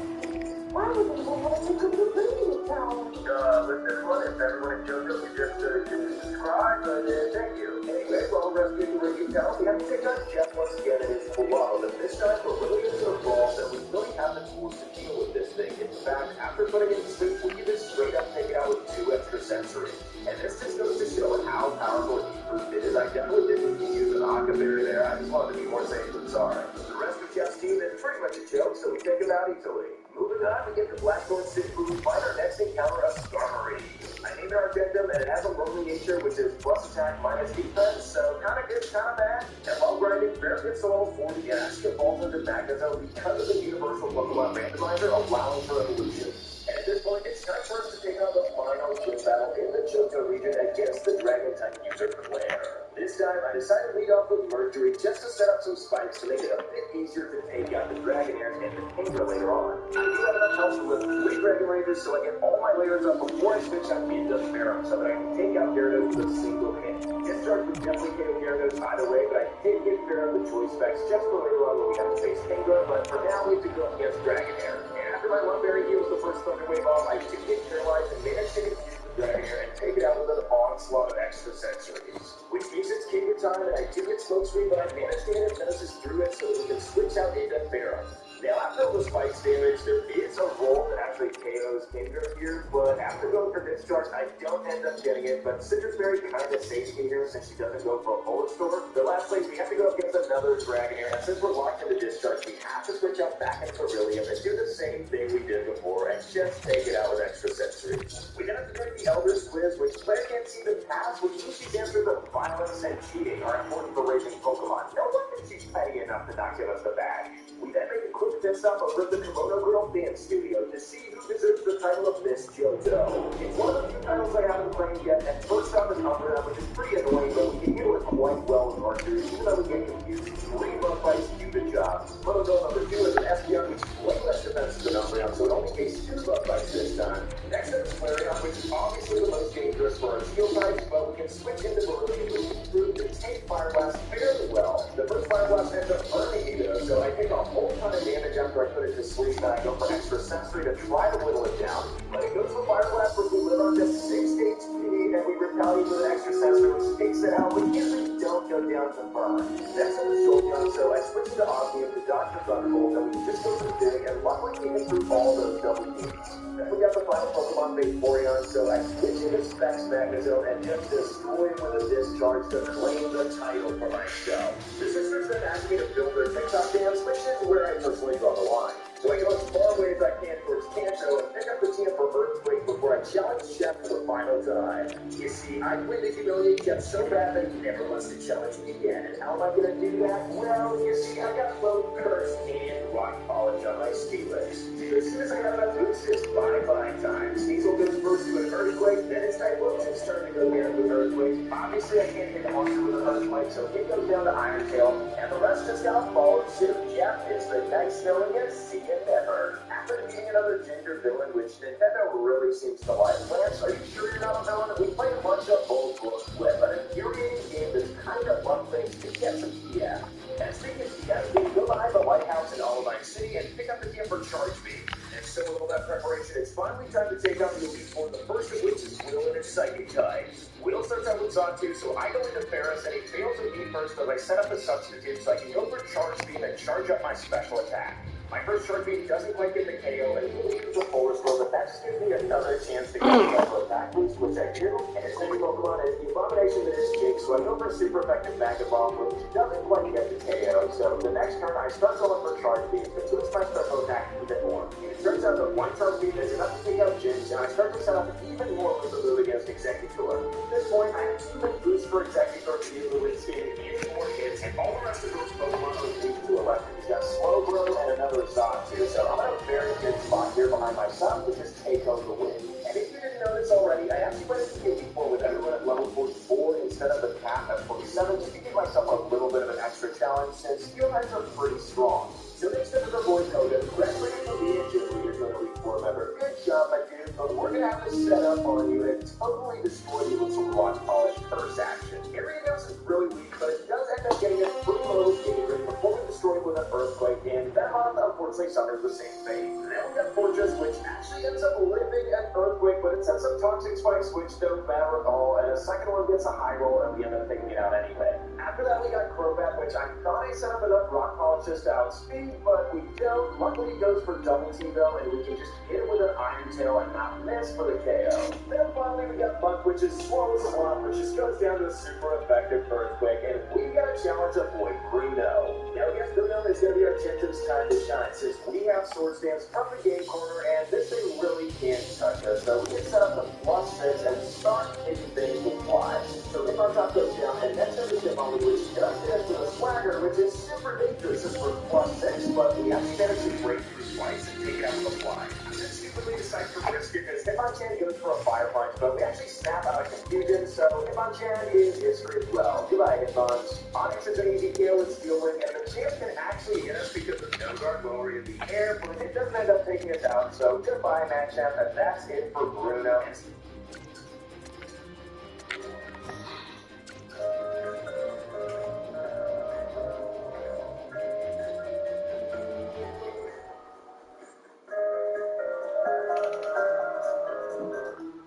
So it's come the time for us to face up against Karen, the final Elite Four member and her Dark types that starts out with Umbreon, so I decided to set up a little bit with Steelix. And as I set up, she sets up a bunch of double teams, which is super annoying, but she predicts my Earthquake and switches into Levitate Gengar, which I clearly missed. But she pulls a Focus Fist, and I can hit her out with an Iron Tail. Next up is Houndoom, so I'm threatened out into Beryllium with Deep Root, and it goes for a nasty fluff, but I actually managed to hit my Hypnosis. So I switch into Steelix, and it's over if Houndoom isn't asleep twice, but luckily it is, and I can take it out with an Earthquake, back into the run right there. Final Flip comes out, so I switch into Skarmory and get paralyzed and fully paralyzed annoyingly before I can set up a Sword Stance and just kick it out with a fly after that. I mean, not that I was ever scared of a Bio Flip, to be honest, since they have all Steel type, but that carry this place goes for Whirlwind, so I'm faster with my paralyzed Skarmory, and I can just take it out in one fly. Finally, all she has left is her Umbreon, which confuses me, and I hurt myself in confusion, so I decide to switch Argentum out, and I switch into Osmium, which was my original strategy for Umbreon, and I go for a few curses before I try to hurt it with Earthquake, but it has so many double teams that it takes a few turns, but eventually,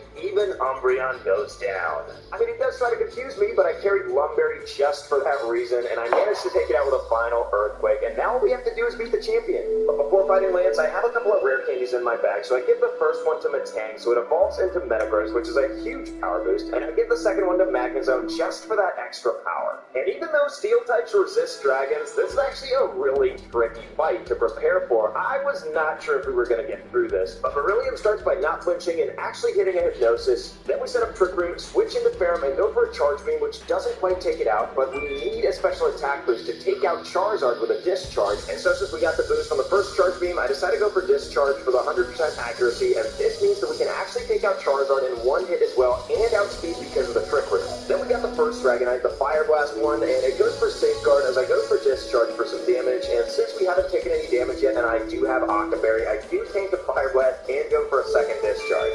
But now that we've burned our Octoberry, I have to switch out into Beryllium, which also has Octoberry, so I don't take that much damage from the first Fire Blast, and then it goes for Outrage for some reason, which doesn't do that much, and I can set up my Trick Room. Then And since I know Dragonite's locked into Outrage, we can safely switch into Palladium, who resists, and take out the Dragonite with an Iron Head.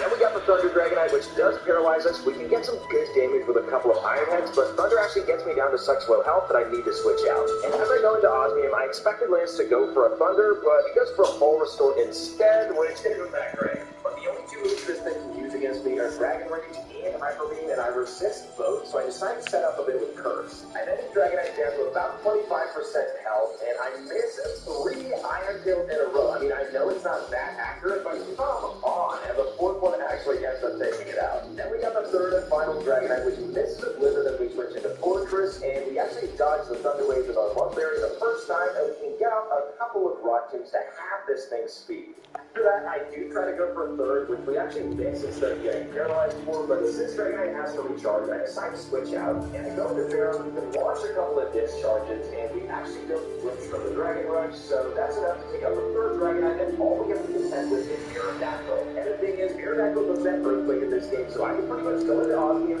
completely set up a Curse, and then just go for an Iron Tail to take this thing out. So that's it for Lance, and I'm honestly impressed that I can get through all of Johto without a single death, but I guess that's Steel type for you. So in this same video, I've decided that I'm going to try to take on Kanto and Red as well. But first, we got to just give a salute to all the Steel types that got us this far. Thank you guys. Let's move on to Kanto. So that's exactly what we do for the SS Aqua. And right away, a seasick dude barks on my shoes. Oh, come on, those were brand new. We're also forced by the captain to play hide and seek with this girl. Like, come on, treat a champion with a bit more respect. We do, however, receive a Metal Kill for